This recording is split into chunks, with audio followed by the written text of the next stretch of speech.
That's so fun. Well, as you know, we're on the road to Thanksgiving Day.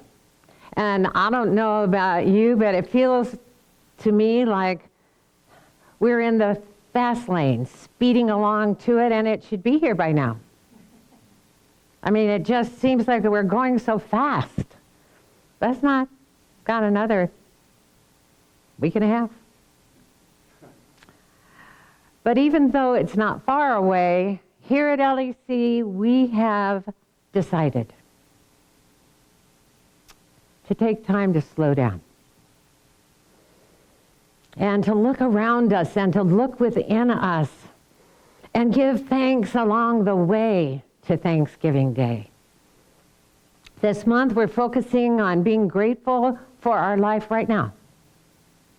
Because we know that as we look at our life with the intention to be thankful and grateful for it, we not only appreciate all the more what we have right now, but all sorts of new things to be thankful for and grateful for seem to show up.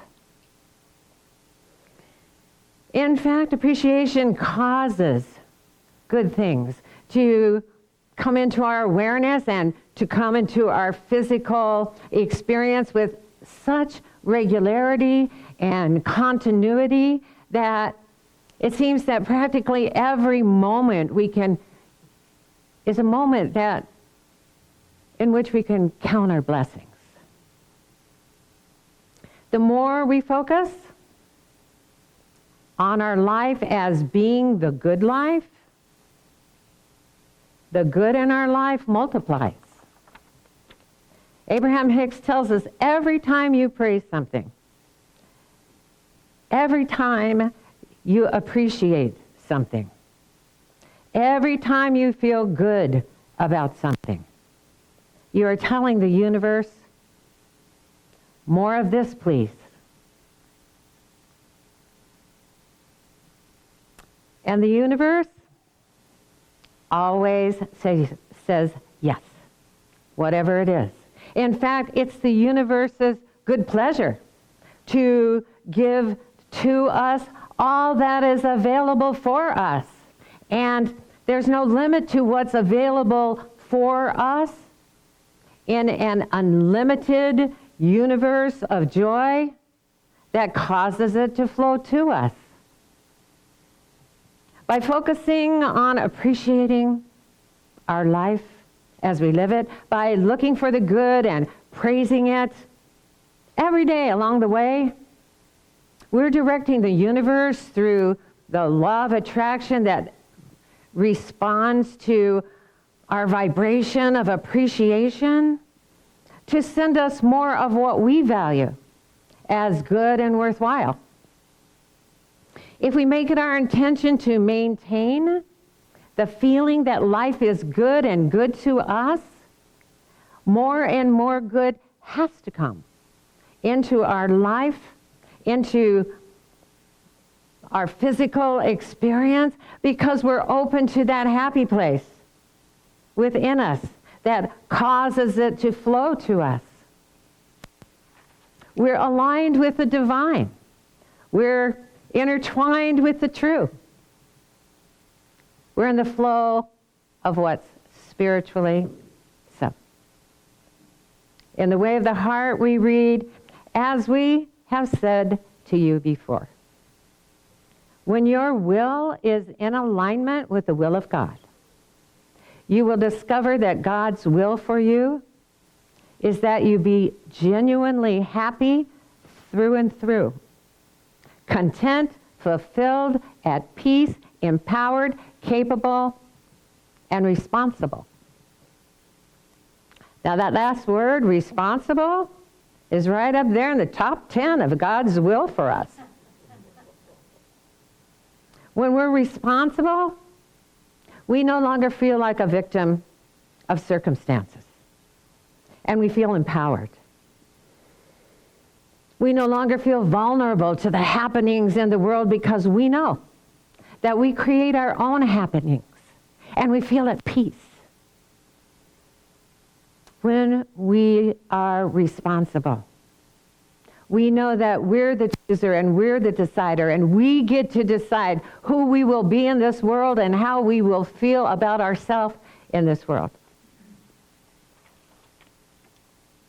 Whatever we're seeking that we believe will make us genuinely happy through and through, and content and fulfilled and at peace and empowered and capable, is already vibrationally and spiritually ours. How could it not be when it's God's will for us? But it's our responsibility to open to it, to own it, and to live it. Every good thing we've ever asked for, every answer to it all is within us right now, even if we're not owning it and even if we're not living it. Good health and well-being, financial freedom, joy, love, peace of mind, ease in all things, you name it. If we call it good, it's ours. Our inner being, the spirit of life within us, our holy self, the one we can't live without, because in this very moment it is breathing us into human form, is the will of God in us. It's the will of God for us to live. Our inner being knows us as God knows us, and loves us as God loves us. We are precious to our inner being. And our inner being is closer than our breath. It's the one that is the inner self to our, and it's the eternal inner self to our temporary outer self. It's the spiritual being of our human being. Just as Rumi wrote, you are not a drop in the ocean, you are the entire ocean in a drop. Our spiritual self contains the vastness and the potentiality and the essence of the whole universe. While our human mind pretty much believes what we tell it to believe. And it believes ourselves to be made by the world and limited to what the world has made of us. We're free at any moment to align with our true self, the one with the expansive view of who we are and what life is for. Science Mind tells us God's plan for us is a perfect one. And when we harmonize with it, we will become free from all bondage. So why don't we choose to harmonize with the one with a plan? It's likely it's because someone, or a whole lot of someones, told us that we're not worthy to live the good life. And once we believed what was said to us, about us, we've been living a life that seems to prove it's true. But that's not God's will for us. And it's not God's will in us. And we can prove it.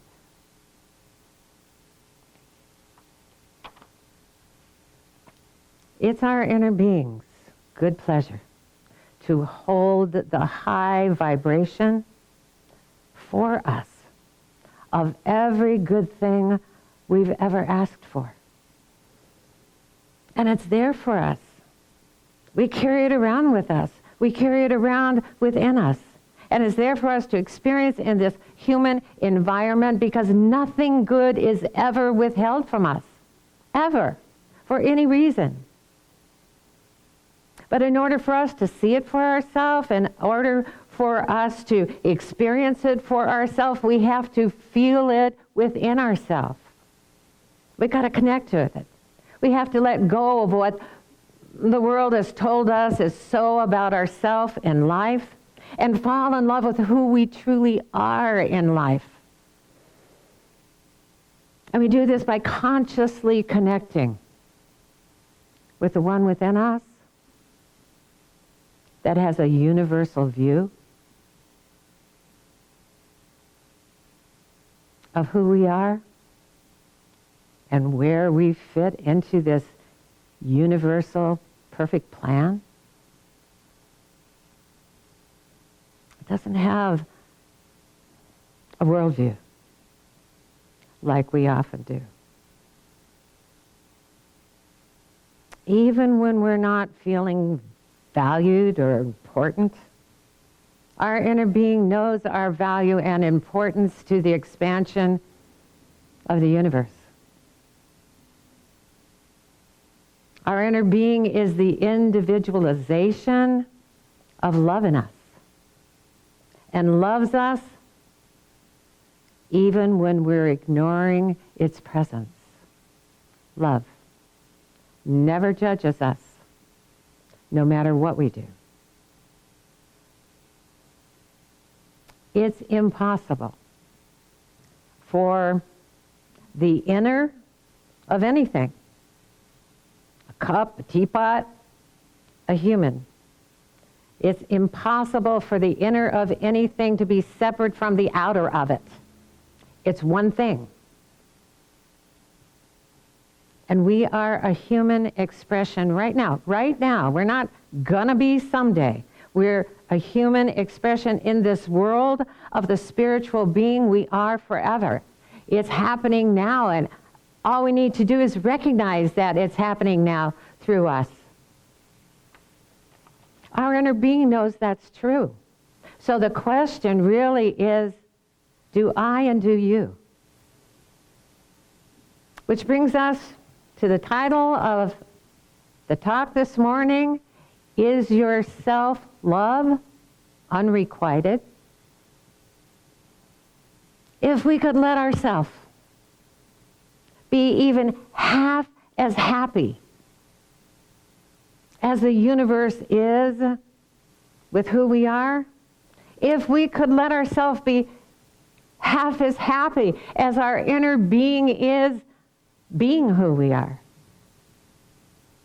we would experience such a sense of freedom from every circumstance that we've believed had power over us.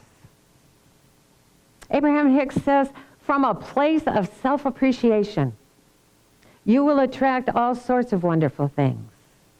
From a centered place of liking yourself, you will allow all wonderful things to come to you. All possibilities are available right now. We're not limited to what this world offers us as experience because we have unlimited choices as a spiritual being. We're not stuck with what was. We're not stuck with what the world says is. We're a spiritual being with access to the vastness of the universe. There's nothing in this world, nothing that is concrete or written in stone that will not change and cannot change when we're aligned with our inner being. That is the will of God in us.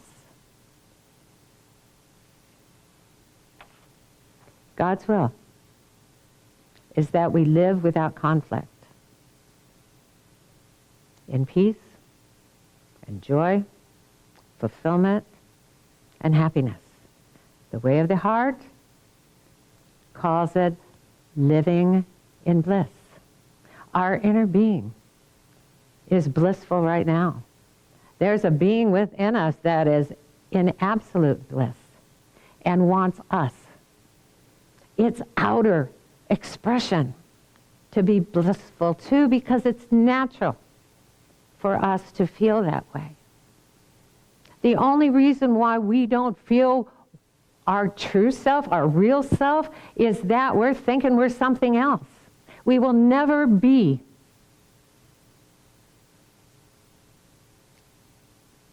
anything less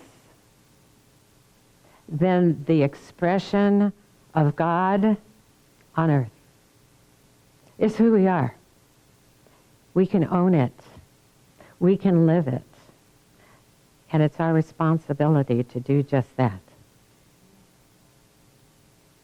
Alan Watts, beautiful spiritual teacher, wrote, "You don't need to do anything. Because if you see yourself in the correct way, you are as much an extraordinary phenomenon of nature as trees and clouds, the patterns in running water, the flickering of fire, the arrangement of the stars, and the form of a galaxy. You are just like that. And there is nothing wrong with you at all." Namaste.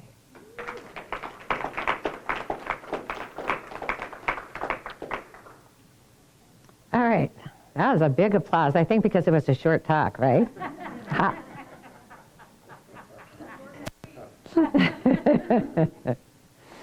All right. Well, this is the time of our service when we say, thank you. Thank you for showing up on whatever the weather. Thank you for knowing that as you come in, as you walk in, before you walk in, you are a spiritual being walking in and shining your light. I know you know that. And thank you for knowing that and coming in and shining so bright, because you all do. And it feels so good to be up here looking at you. And thank you if you are watching live stream. We know that you got to work your morning around being here and getting your computer going and all the things that it takes to show up live stream. So we appreciate all of that attention to being present with us. And we feel your love. There's only one life. We've been breathing it together all this time, and we feel the love. And we are so grateful to be here, to be supported enough that we can continue to do what we do, that we can look forward with joy to our next adventure, knowing that we're supported in doing that. And we are blessed to know that about each other, that we support this and we desire to be this together in this way. So really, if you want to plug your ears and hum right now, go right ahead, because I know you're already giving. But to those of you who don't know how to give, who haven't been giving because you didn't know how, or you just weren't inspired up until this moment to do it, and now you really want to know how, well, the one who really knows how for you to do that is our treasurer, Dr. Jamie Phillips. Good morning. Good morning. I don't want anyone to be plugging their ears and humming. Why, I get introduced. Oh, like, I'm sorry. Plug your ears and hum. Well, Jamie comes up and talks. Plug your ears and hum. Well. Thank you for that talk. It was beautiful. Okay. If I find any of you plugging ears and humming, I'm coming down there. That means you guys too. If you'd like to donate to the Life Enrichment Center, there's several ways you can do it. The first is, and if you're watching this online, Facebook, you can go to facebook.com/Life Enrichment Center. There's a donate button on that page. You can go to our website where you'll find the podcast later this week. Well, I said yes. I said Monday, but then you said later this week. Monday-ish. So I can't. you'll find the podcast Monday-ish.